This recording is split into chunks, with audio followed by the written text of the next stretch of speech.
অর্থ দেওয়া হয় তার আশেপাশে এখনও ক্রিকেট আসতে পারেনি। ভারত ধনীতম ক্রিকেট বোর্ড এবং কোহলি, রোহিত শর্মা দেশের সেরা ক্রিকেটার হলেও বিশ্বের অন্যতম সেরা ফুটবলারের রোজগারকে টেক্কা দেওয়ার লড়াইয়ে তারা এখনও অনেক পিছিয়ে। আলোচনা করব এমবাপে, ফ্রান্সের অধিনায়ক। তিনি আমাদের দেশের ক্রিকেটার। বিরাট কোহলি এবং রোহিত শর্মা এদের থেকে কীরকম আয় করেন। চলতি মরশুমে প্যারিস সাজা জরম ছেড়ে রিয়াল মাদ্রিদে যোগ দিয়েছেন ফ্রান্সের অধিনায়ক কিলিয়ান এমবাপে। নতুন দলের হয়ে প্রথম ম্যাচ খেলতে নামবেন খুব তাড়াতাড়ি। তার আগে প্রকাশ্যে এসেছে রিয়ালে এমবাপের আয়ের অঙ্ক। দেখা যাচ্ছে বিরাট কোহলি, রোহিত শর্মার বার্ষিক আয়ের থেকে তা অনেকটাই বেশি।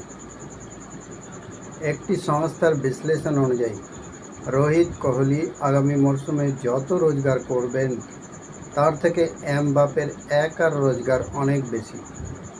রিয়ালে যোগ দিয়ে প্রতি বছর 285 কোটি টাকা করে পাবেন এমবাপে, অর্থাৎ মাসে পাবেন 23.7 কোটি।